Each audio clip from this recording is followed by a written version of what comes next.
السلام علیکم دوستو، آر جی اردو سٹوری میں خوش آمدید۔ پیارے دوستو، اگر چینل پر نئے ہیں تو برائے مہربانی چینل کو سبسکرائب کر دیں۔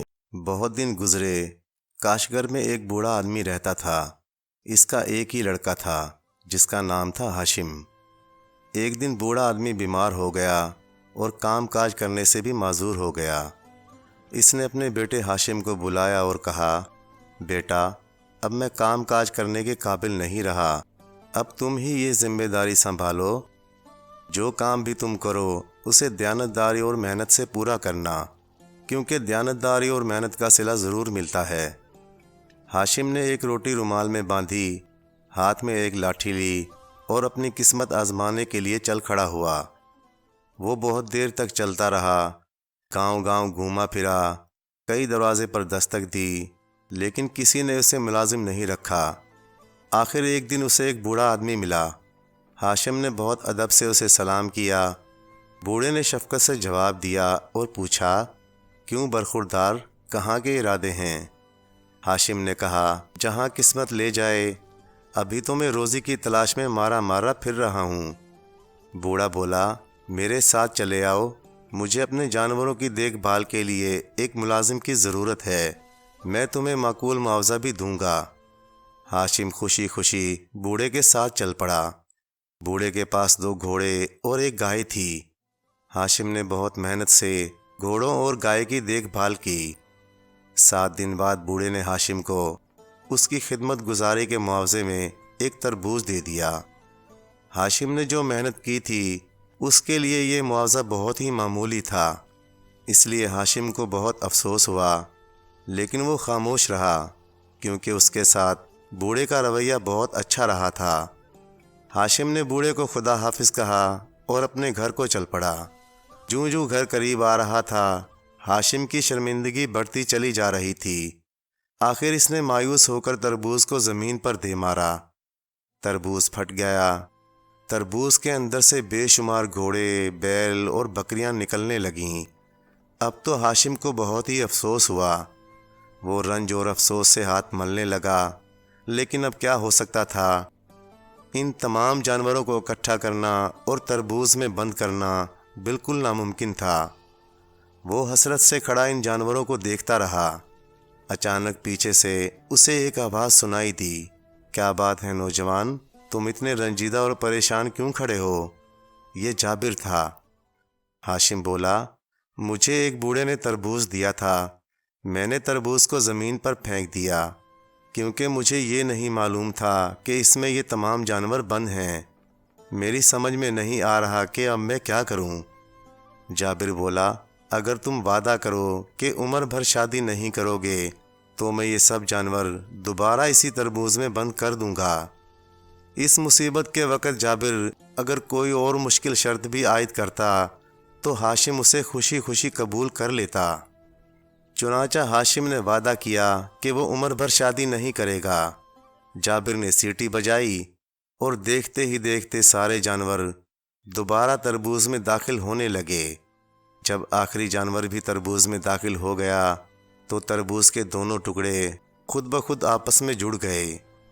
گھر پہنچتے ہی ہاشم نے تربوز کو دوبارہ توڑا۔ اس میں سے گھوڑے، بھیڑ، بکریاں، گائے، بیل نکلنے لگے۔ ہاشم کا باپ حیران و پریشان کھڑا یہ سب تماشا دیکھ رہا تھا۔ اسے اپنی آنکھوں پر یقین نہیں آ رہا تھا۔ کافی دیر کے بعد جب اس کے حواس بحال ہوئے تو اس نے پوچھا، تم یہ سب جانور کہاں سے لے آئے ہو؟ تب ہاشم نے سب بات اپنے والد کو کہہ سنائی۔ اس نے جابر سے کیا ہوا وعدہ بھی بتا دیا۔ اگلے دن ہاشم کے باپ نے کچھ جانور بازار میں بیچے اور ان سے جو رقم ملی اس سے زمین خرید لی اور اسی میں کاشتکاری شروع کر دی۔ تھوڑے ہی دنوں میں وہ بہت امیر کبیر ہو گئے۔ یوں لگتا تھا جیسے مٹی بھی ان کے ہاتھ لگتے ہی سونے میں بدل جاتی ہو۔ ایک دن باپ بیٹا دونوں برآمدے میں بیٹھے ہوئے تھے اور سامنے دور دور تک ان کی چراگاہ میں جانور پھیلے ہوئے تھے اور گھاس چر رہے تھے۔ ہاشم کے باپ نے کہا، بیٹا، اب میں چاہتا ہوں کہ تمہاری شادی کر دوں۔ تب ہاشم نے کہا، ابا جان، میں آپ کو پہلے بھی بتا چکا ہوں کہ میں نے جابر سے وعدہ کیا تھا کہ میں زندگی بھر شادی نہیں کروں گا۔ باپ بولا، وعدے تو ہوتے ہی رہتے ہیں، لیکن ایسے بے فضول وعدوں کو پورا کرنا ضروری نہیں۔ لیکن اگر تم جابر سے ڈرتے ہو تو اطمینان رکھو، میں نے اس کا بھی انتظام کر لیا ہے۔ استبل میں ایک تیز رفتار گھوڑا ہر وقت تیار کھڑا رہتا ہے۔ اگر کبھی جابر نے اپنا منحوس چہرہ دکھایا اور کچھ نقصان پہنچانے کی کوشش کی تو تم گھوڑے پر سوار ہو کر کسی طرف نکل جانا، کوئی تمہاری گرد کو بھی نہیں پہنچ پائے گا۔ جب حالات ٹھیک ہو جائیں گے تو تم پھر واپس آ جانا۔ ہاشم مان گیا اور اس کے باپ نے ایک خوبصورت سی لڑکی تلاش کر کے ہاشم سے اس کی شادی کر دی۔ پورا گاؤں ان کی شادی کی دعوت میں شریک ہوا۔ لوگ خوشی سے گانے میں مصروف تھے۔ ادھر سے جابر کا بھی گزر ہوا۔ اس نے کھڑکی میں سے جھانک کر دیکھا اور بولا، اوہو، یہ تو بھائی ہاشم کی شادی ہو رہی ہے۔ کیوں بھائی، اپنا وعدہ بھول گئے کیا؟ تم نے تو وعدہ کیا تھا کہ تم زندگی بھر شادی نہیں کرو گے۔ راگ رنگ کی محفل پر ایک دم سناٹا چھا گیا۔ ہاشم ایک لفظ کہے بغیر استبل کی طرف بھاگا۔ وہاں کسا کسایا گھوڑا پہلے سے تیار تھا۔ ہاشم گھوڑے پر سوار ہو گیا اور برق رفتاری سے گھوڑا بھاگتا ہوا کسی طرف کو چلا گیا۔ جابر بھی اس کے پیچھے پیچھے دوڑنے لگا۔ دونوں آگے پیچھے دوڑتے ہوئے گھنے جنگلوں سے گزرے، دریاؤں کو عبور کیا، بالکل سپاٹ پہاڑوں پر چڑھے، گہرے گڑھے پھلانگے۔ انہوں نے 7 ملکوں سے زیادہ فاصلہ طے کر لیا۔ آخر تھک ہار کر ہاشم نے ایک مکان کے سامنے اپنا گھوڑا روک لیا۔ ہاشم نے دروازہ کھٹکھٹایا۔ ایک بڑھیا نے دروازہ کھول دیا اور بولی، بیٹا، تم دنیا کی اس دور دراز جگہ پر کیا کرتے پھر رہے ہو؟ ہاشم بولا، اماں، جابر میری جان کا دشمن ہو گیا ہے۔ میں اپنی جان بچانے کے لیے ملکوں ملکوں دوڑا بھاگا پھر رہا ہوں۔ شاید اس کوشش میں مجھے دنیا کے آخری سرے تک بھی جانا پڑ گیا۔ بڑھیا بولی، بیٹا اندر آ جاؤ اور کچھ دیر آرام کر لو۔ جابر ابھی 7 میل دور ہوگا کہ میرا یہ چھوٹا سا کتا اس کی آہٹ سن لے گا اور بھونکنا شروع کر دے گا۔ ہاشم بڑھیا کے ساتھ اس کے گھر میں داخل ہو گیا۔ وہاں اس نے نہا دھو کر کھانا کھایا۔ اچانک کتا زور زور سے بھونکنے لگا۔ بڑھیا بولی، جلدی کرو جلدی کرو، جابر آنے ہی والا ہے۔ بجلی کی سی تیزی سے ہاشم گھوڑے پر سوار ہوا۔ بڑھیا نے تیزی سے کہا، ذرا 1 منٹ ٹھہر جاؤ، یہ رومال اور ڈبل روٹی اپنے ساتھ لے جاؤ۔ ہاشم نے جلدی سے وہ ڈبل روٹی اور رومال اپنے تھیلے میں ڈال لیا۔ پھر وہ آندھی کی سی رفتار سے وہاں سے روانہ ہو گیا۔ پھر وہ راستے کے دشوار گزار جنگلوں سے گزرا، دریاؤں کو عبور کیا، گھاٹیوں کو پھلانگا، پہاڑوں کو سر کیا۔ آخر 7 ملکوں کا فاصلہ طے کر کے وہ پھر ایک مکان کے آگے ٹھہر گیا۔ بڑھیا نے کہا، خوش آمدید بیٹا، تم دنیا کے اس دور دراز علاقے میں کیا کرتے پھر رہے ہو؟ ہاشم بولا، اماں، ظالم جابر میرا پیچھا کر رہا ہے۔ میں اپنی جان بچانے کے لیے ملک ملک مارا پھر رہا ہوں۔ شاید اسی جد و جہد میں مجھے دنیا کے آخری سرے تک جانا پڑا۔ بڑھیا بولی، بیٹا اندر آ جاؤ، کھاؤ پیو اور ذرا دیر کے لیے سستا لو۔ میرا کتا بہت چکنا ہے۔ جابر ابھی 7 میل دور ہی ہوگا کہ میرا کتا اس کی آہٹ سن لے گا اور بھونکنا شروع کر دے گا۔ بڑھیا نے گرما گرم پراٹھے پکائے اور ہاشم مزے لے لے کر کھانے لگا۔ ابھی وہ کھانے میں مصروف تھا کہ کتے نے زور زور سے بھونکنا شروع کر دیا۔ بڑھیا بولی، بیٹا اب تم فوراً چلے جاؤ، ذرا دیر بعد جابر یہاں آنے والا ہوگا۔ جب ہاشم چلنے لگا تو بڑھیا نے ایک رومال اور ڈبل روٹی دیتے ہوئے کہا، انہیں بھی اپنے ساتھ تھیلے میں رکھ لو۔ پھر وہی سفر شروع ہو گیا۔ 7 ملکوں کا سفر طے کر کے ہاشم ایک بڑھیا کے گھر کے سامنے ٹھہر گیا۔ بڑھیا نے اس کا خیر مقدم کیا اور اس کی خوب خاطر تواضع کی۔ جوں ہی بڑھیا کا کتا بھونکنے لگا، بڑھیا نے ہاشم کو ڈبل روٹی اور رومال دیا اور بولی، میں جانتی ہوں کہ میری اور 2 بہنوں نے بھی تمہیں یہی تحفے دیے ہیں۔ اب جو کچھ میں کہتی ہوں اسے غور سے سنو۔ تم 7 دن رات سفر کرنے کے بعد 8ویں دن ایسی جگہ پر پہنچو گے جہاں زبردست آگ جل رہی ہوگی۔ تم اس آگ میں تینوں رومال 3 دفعہ مارنا، آگ میں راستہ بن جائے گا، تم اسی راستے سے بے خوف ہو کر گزر جانا۔ جب تم آگ کے درمیان میں پہنچو تو یہ تینوں ڈبل روٹیاں آگ میں پھینک دینا۔ ہاشم نے بڑھیا کا شکریہ ادا کیا اور خدا حافظ کہہ کر اپنے سفر پر روانہ ہو گیا۔ جس طرح بڑھیا نے کہا تھا، 8ویں دن ہاشم اسی جگہ پر پہنچ گیا جہاں آگ لگی ہوئی تھی۔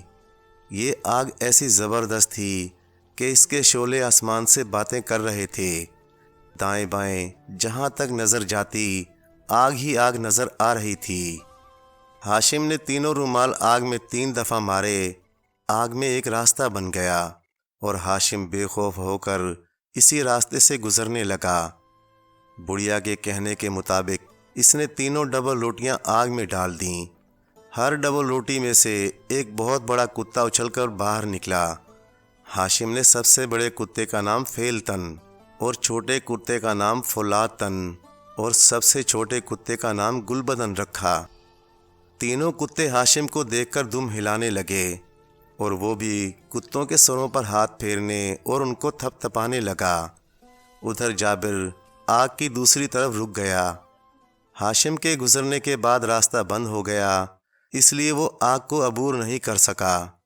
جابر وہیں کھڑا ہو کر چلانے لگا، ٹھہر جاؤ، وعدہ خلاف جھوٹے شخص، تم اس دفعہ میرے ہاتھوں سے بچ نکلے ہو، لیکن ایک دن ضرور آئے گا جب میں تمہیں پکڑ لوں گا۔ جابر آگ کے پاس ہی بیٹھ گیا اور اسے عبور کرنے کی ترکیبیں سوچنے لگا۔ ہاشم جان گیا کہ اب جابر اس کا بال بھی بنکا نہیں کر سکتا۔ اس نے گھوڑے کی رفتار دھیمی کر دی۔ کچھ دیر بعد وہ ایک مکان میں داخل ہوا۔ یہاں سفید بالوں والی ایک بڑھیا فرش پر بیٹھی چرخہ کاٹ رہی تھی۔ اس کے نزدیک ہی ایک سنہرے بالوں والی لڑکی اپنے بالوں میں کنگھی کر رہی تھی۔ عورت نے پوچھا، تم یہاں کیوں آئے ہو؟ ہاشم بولا، اماں، میں نوکری کی تلاش میں ہوں۔ بڑھیا بولی، مجھے بھی ایک نوکر کی ضرورت ہے، کیا تم میرے گھر کام کرنا پسند کرو گے؟ ہاشم بولا، بہت خوشی سے کروں گا۔ اب ہاشم کے دن چین سے گزرنے لگے۔ دن بھر وہ کاشتکاری کرتا، شام کے وقت وہ اپنے کتوں کو ساتھ لے کر شکار پر نکل جاتا۔ جب وہ کوئی جانور شکار کرتا تو سنہرے بالوں والی لڑکی فوراً کھال سے اپنے لیے لباس بنا لیتی۔ ایک دن بوڑھی عورت کسی کام سے باہر گئی ہوئی تھی۔ ہاشم اور سنہرے بالوں والی لڑکی گھر میں تھے۔ لڑکی ہاشم سے اس کے گھر، والدین اور اس کی زندگی کے حالات پوچھنے لگی۔ ہاشم نے اسے ساری داستان سنا دی کہ تینوں رومال آگ پر مارنے سے آگ میں راستہ پیدا ہو گیا تھا۔ سنہرے بالوں والی لڑکی بہت دلچسپی سے ہاشم کی باتیں سنتی رہی۔ اسے ہاشم کی بات کا یقین نہیں آ رہا تھا۔ اگلے دن جب ہاشم کھیتوں میں کام کرنے کے لیے گیا تو لڑکی ہاشم کے کمرے سے تینوں رومال اٹھا لائی۔ پھر وہ اس آگ کے پاس پہنچی۔ اس نے رومال 3 دفعہ آگ میں مارے، پھر دیکھتے ہی دیکھتے آگ 2 حصوں میں بٹ گئی اور اس میں ایک راستہ پیدا ہو گیا۔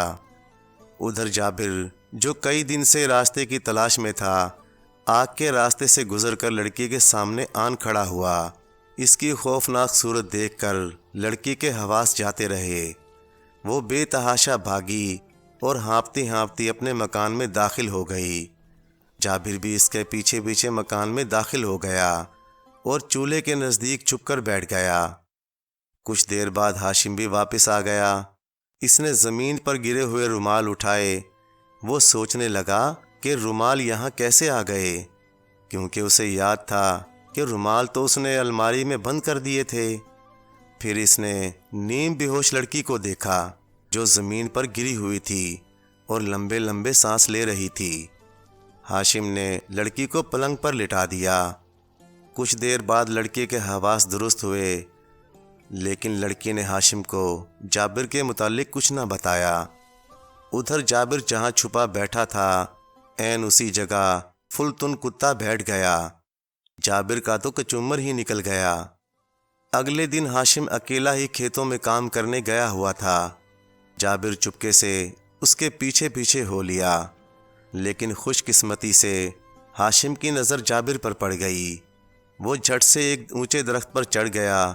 جابر نیچے سے چلایا، اب تمہارا کھیل ختم ہو چکا ہے، شرافت سے نیچے اتر آؤ ورنہ درخت پر چڑھ کر نیچے گرا دوں گا۔ ہاشم بولا، ٹھیک ہے، میں نیچے اتر آتا ہوں، لیکن مجھے اتنی مہلت دو کہ میں مرنے سے پہلے 3 دفعہ اپنے کتوں کو آواز دے لوں۔ جابر نے کہا، تم اپنے کتوں کو چاہے 100 دفعہ آواز دے لو، لیکن میں تمہیں چھوڑوں گا نہیں۔ ہاشم نے پوری قوت سے آواز دی، پھیلتن فلاتن گلبدن، میری مدد کرو۔ گلبدن نے ہاشم کی آواز سن لی۔ اس نے اپنے بھائیوں سے کہا، ہمارا آقا مصیبت میں گرفتار ہے اور ہمیں پکار رہا ہے۔ پھیلتن فلاتن بولے، بے وقوف، کیا تم اپنے ہوش میں بھی ہو؟ مالک کو ہماری ضرورت ہوتی تو وہ ہمیں اپنے ساتھ لے جاتا۔ یہ کہہ کر فولادتن نے گلبدن کو ایک ہلکا سا تھپڑ دے مارا۔ ہاشم نے پھر آواز دی، پھیلتن فولادتن گلبدن، میری مدد کرو۔ اس دفعہ فولادتن نے بھی آواز سن لی۔ فولادتن بولا، اب ہمارا مالک واقعی ہی ہمیں پکار رہا ہے۔ پھیلتن کو بہت غصہ آیا۔ اس نے ڈانٹ کر کہا، بے وقوف احمق، کیا تمہارا بھی دماغ چل گیا ہے؟ اس وقت مالک کو ہماری بھلا کیا ضرورت؟ یہ کہہ کر پھیلتن نے فولادتن کو کاٹ کھایا۔ اب ہاشم کا ڈر کے مارے برا حال ہو گیا۔ اس نے پوری قوت سے تیسری بار آواز دی، پھیلتن فولادتن گلبدن، میری مدد کرو۔ اس دفعہ پھیلتن نے بھی ہاشم کی آواز سن لی۔ وہ بولا، جلدی کرو، مالک واقعی کسی مصیبت میں گرفتار ہو گیا ہے۔ تینوں کتے بجلی کی طرح تیزی سے بھاگتے ہوئے آوازوں کی سمت دوڑ پڑے۔ جب وہ درخت کے پاس پہنچے تو ہاشم نے کہا، اسے پکڑ لو، یہ جانے نہ پائے۔ تینوں کتے جابر پر پل پڑے اور ذرا سی دیر میں اس کی بوٹی بوٹی نوچ کر کھا گئے۔ ہاشم اطمینان سے نیچے اترا اور بڑھیا کے مکان پر پہنچ گیا۔ اس نے بڑھیا اور اس کی سنہری بالوں والی لڑکی کو خدا حافظ کہا۔ بڑھیا نے ہاشم کو ایک انگوٹھی دی۔ یہ جادو کی انگوٹھی تھی۔ اس کے متعلق نہ ہاشم کو پتہ تھا اور نہ سنہرے بالوں والی لڑکی کو۔ ہاشم بہت بوجھل دل کے ساتھ اپنے وطن کی طرف روانہ ہو گیا۔ اس نے پہلے کی طرح آگ پر تینوں رومال مارے اور آگ میں راستہ پیدا ہو گیا۔ وہ آگ میں سے گزرنے لگا، لیکن اب ایک عجیب واقعہ پیش آیا۔ آگ کے بالکل درمیان میں پہنچ کر تینوں کتے ایک دفعہ پھر ڈبل روٹیاں بن گئیں۔ ہاشم نے یہ ڈبل روٹیاں تھیلے میں رکھ لیں۔ پھر وہ تینوں بڑیوں سے باری باری ملا۔ اس نے ان کی ڈبل روٹیاں اور رومال انہیں لوٹا دیے۔ جب ہاشم اپنے گھر پہنچا تو اس نے اپنے والد سے پوچھا، میری بیوی کہاں ہے؟ ہاشم کے باپ نے کہا، میرے پیارے، تم ہمیں چھوڑ کر کیوں چلے گئے تھے؟ تمہاری بیوی تمہیں دن رات یاد کیا کرتی تھی۔ آخر اسی غم میں وہ بیمار ہو گئی اور مر گئی۔ آج اس کو مرے ہوئے 1.25 مہینہ ہو گیا ہے۔ یہ خبر سن کر ہاشم رونے لگا۔ وہ بہت رنجیدہ اور فکر مند رہنے لگا۔ ایک دن اس نے خواب میں دیکھا کہ اس نے اپنی انگوٹھی دائیں ہاتھ کی انگلی سے نکال کر بائیں ہاتھ کی انگلی میں پہن لی۔ اس نے یہ خواب کئی روز تک دیکھا۔ تب اسے یقین آ گیا کہ ضرور اس میں کچھ راز ہے۔ اس نے خواب کی بات پر یقین کرتے ہوئے انگوٹھی دائیں ہاتھ کی انگلی سے اتار کر بائیں ہاتھ میں پہن لی۔